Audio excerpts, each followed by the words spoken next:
SpaceX just revealed Haven 1's interior, and NASA's 25-year-old ISS suddenly looks like a cramped metal box.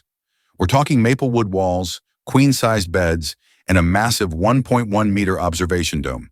But here's what really shocked NASA. It costs 5 times less than their stations. Why is a private company beating NASA at their own game? And how did they build something this advanced so quickly? Let's dive right in.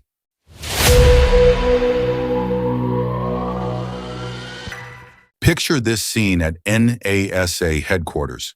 Engineers staring at Haven 1's interior photos. Complete silence.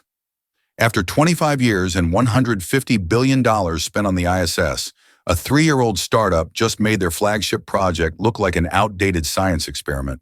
The International Space Station? Cramped corridors, sterile walls.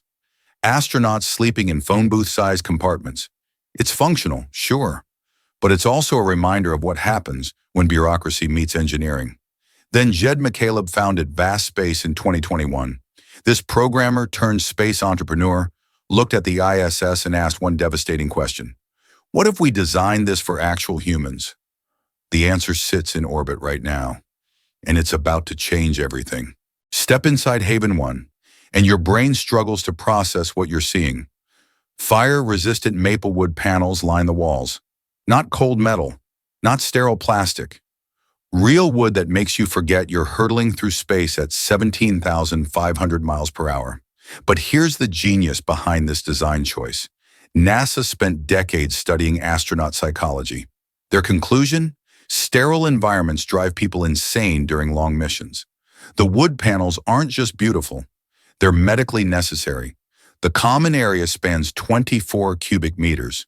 To put that in perspective, it's like having your entire living room floating in space. At the center sits a massive 1.1-meter domed window, offering 360-degree views of Earth below. Compare that to the ISS cupola at just 80 centimeters. The difference? Astronauts can finally see what they're fighting to protect. But wait, there's more that'll blow your mind. Remember those sleeping pods on the ISS? Astronauts literally strap themselves to walls like cargo. No wonder they suffer from chronic sleep deprivation and psychological stress. Haven 1 completely revolutionizes this. 4 private crew quarters, each featuring queen-size sleeping systems with custom pressure distribution. Think of it as the world's first zero-gravity mattress that actually works. Each room includes built-in storage, personal vanity, entertainment systems, and direct SpaceX Starlink connectivity. Astronauts can video call their families in crystal-clear HD while orbiting Earth. The psychological impact? Astronauts report feeling human again. More connected, more productive. This isn't luxury, it's mission-critical engineering for Mars exploration. But here's where the story gets really interesting. How is a private company with 0 government contracts outperforming NASA's quarter-century of experience? Vast Space borrowed Elon Musk's playbook and weaponized it. While NASA committees debate for years, Vast builds and tests. While government contractors inflate budgets, Vast slashes costs by 500%. Their secret weapon? Vertical integration. Instead of farming out components to hundreds of contractors, they build everything in-house. The result? A space station costing 1/5 of government alternatives. But there's a massive catch. NASA controls the market through their Commercial Low Earth Orbit Destinations program. They've already awarded $415 million to established defense contractors like Northrop Grumman and Blue Origin. Vast has 0 government contracts, 0 guaranteed revenue, 0 safety net. So how do they plan to compete against billion-dollar defense companies? Here's Vast's audacious gamble. In 2025, they're launching 4 astronauts to Haven 1 for a 2-week mission. No government backing, no NASA approval, just pure demonstration of capability. Think about the sheer audacity. While NASA's chosen contractors are still drawing blueprints, Vast will have humans living in their station. While bureaucrats debate specifications, Vast will be proving their technology works. But this strategy carries enormous risk. If anything goes wrong, if life support fails, if docking systems malfunction, if crew safety is compromised, Vast space disappears overnight. The pressure is unimaginable. 4 human lives depending on systems never tested with real astronauts. A company's entire future riding on one mission. Yet CEO Max Hayot seems strangely confident. We are lagging behind, he admits. What can we do to win? Our answer in 2025 will be the launch of Haven 1. But what makes him so sure this will work? Let's break down what makes Haven 1 actually superior. The life support system processes air and water using technologies that didn't exist when ISS was designed.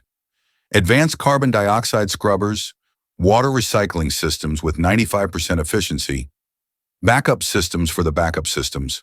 The lab module contains 10 payload slots, each capable of remote operation via gigabit speed Starlink internet. Scientists on Earth can conduct experiments in real time, making discoveries that would take months on the ISS. But here's the hidden genius that nobody talks about. Those beautiful wood panels everyone's obsessing over, they're not just decorative, they're modular. When payload experiments aren't running, panels slide over equipment bays, transforming the lab into a comfortable living space. It's like having a Swiss Army knife in space. One module, multiple functions, maximum efficiency. And the cost savings? Absolutely staggering. Here's the uncomfortable truth about space stations. They're incredibly expensive to maintain. The ISS costs $3 billion per year to keep operational. That's $8 million per day, every single day. Vast claims Haven 1 will cost 80% less to operate. How? Automation, modern materials, efficient design. While ISS requires constant maintenance and supply missions, Haven 1 is designed for autonomous operation. But critics raise serious questions. How can a private company achieve what NASA couldn't? Where's the oversight? What happens when profit margins matter more than safety? The space community is bitterly divided. Some call it the future of human spaceflight. Others call it reckless capitalism in the most dangerous environment imaginable. So who's right? If Haven 1 succeeds, Vast's plan gets even more ambitious. Haven 2 launches in 2028. 5 modules. 550 cubic meters of living space, capacity for 12 astronauts. That's 42% larger than the entire ISS. But here's the twist nobody saw coming. Once Haven 1 completes its mission, Vast plans to spin it. Literally. They'll rotate the entire station to create artificial gravity, testing technologies for Mars missions. Think about the implications. While NASA debates artificial gravity concepts, Vast will be testing it with actual hardware. While government agencies write proposals, a private company will be pushing the boundaries of human space exploration. The timeline is aggressive. The risks are enormous. The potential rewards could revolutionize how humans live and work in space. But there's a hidden competition driving all this innovation. What's really happening here isn't just about space stations. It's about who controls the future of human spaceflight. NASA's traditional contractors are being challenged by companies that move faster, cost less, and think completely differently. Northrop Grumman already dropped out of the NASA program. Blue Origin's orbital reef faces massive technical challenges. Meanwhile, Vast is building real hardware, signing real customers, planning real missions. The space industry is watching nervously. If Vast succeeds, it proves government agencies aren't necessary for human space exploration. If they fail, it validates the traditional approach of slow, expensive, government-controlled development. Either way, the outcome will determine how humans explore space for the next 50 years. Here's what makes this story even more complex. While American companies battle for NASA contracts, international partners are watching closely. Japan's JAXA, Europe's ESA. Even emerging space nations are evaluating their options. Vast has already signed partnerships with Japanese, French, and Luxembourg companies for Haven 1 research. They're building a global coalition that doesn't depend on NASA approval. This creates a fascinating dynamic. What happens when international partners prefer working with efficient private companies over bureaucratic government agencies? What happens when NASA's international leadership gets challenged by commercial alternatives? The geopolitical implications are staggering. Space exploration could shift from government-controlled to commercially driven, fundamentally changing how humanity expands beyond Earth. Let's be brutally honest about the dangers. Space is unforgiving. Systems that work perfectly on Earth fail catastrophically in orbit. Life support systems that seem robust in testing can develop fatal flaws under real conditions. Haven One's crew will be guinea pigs for untested technologies. The Maplewood panels, the advanced life support, the automated systems, none have been proven with human lives depending on them. NASA's conservative approach exists for good reasons. Astronauts have died when new technologies failed. Columbia disaster, Challenger explosion, Apollo 1 fire.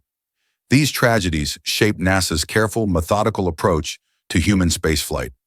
VAST's rapid development cycle eliminates many safety checks that NASA considers essential. They're betting that modern technology and smart design can replace decades of cautious testing. It's a gamble with human lives as stakes.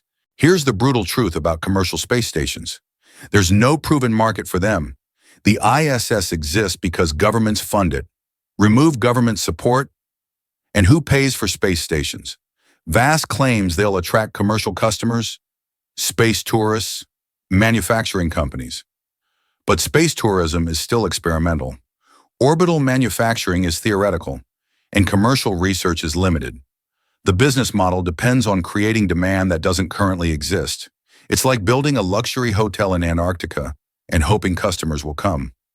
Max Hayat acknowledges this challenge. We are not naive. Certain conditions will need to be met. Those conditions include NASA becoming an anchor customer and convincing other nations to join. Without guaranteed revenue, VAST's entire plan depends on proving their station is so superior that customers will pay premium prices for access. Beyond the technology and economics, Haven One represents a massive psychological experiment. How do humans react to living in a space environment that actually feels like home? ISS astronauts report feeling isolated, disconnected, institutionalized. The sterile environment, cramped quarters, constant equipment noise creates stress that affects mission performance.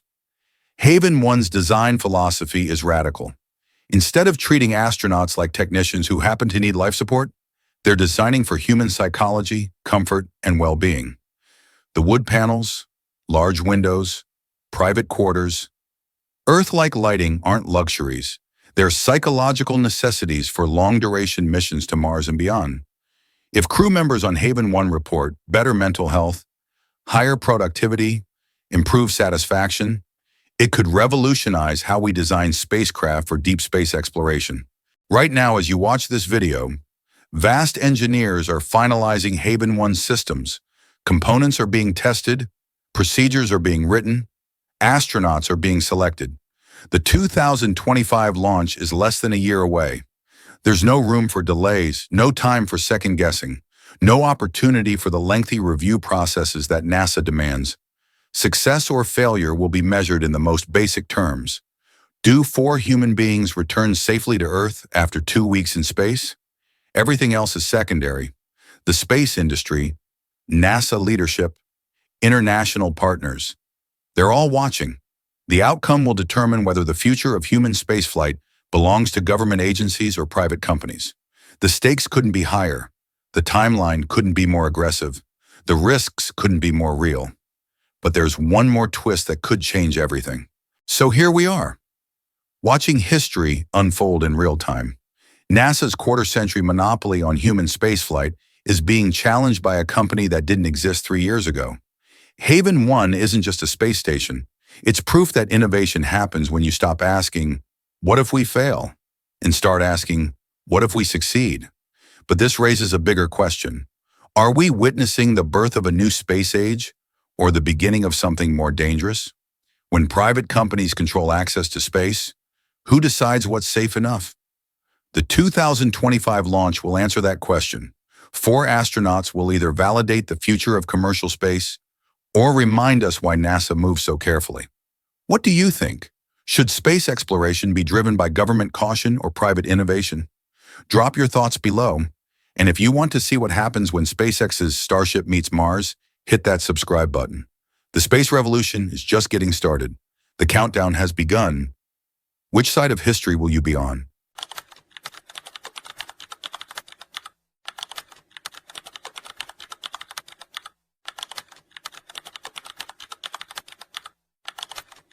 Right now, inside SpaceX's Star Factory, 6 starships stand in a row. Ships 39, 40, 41, 42, 43, and 44. But this isn't just storage. This is their secret assembly line. Look at Ship 44. It's shorter than the others, missing segments. Why would SpaceX build an incomplete ship? Because they are testing something revolutionary. While everyone watched fireworks explode over Starbase, cameras captured the real story inside. Welding robots, exposed nose cones, and a production line that changes everything. How many ships can they actually build at once? Let's dive right in.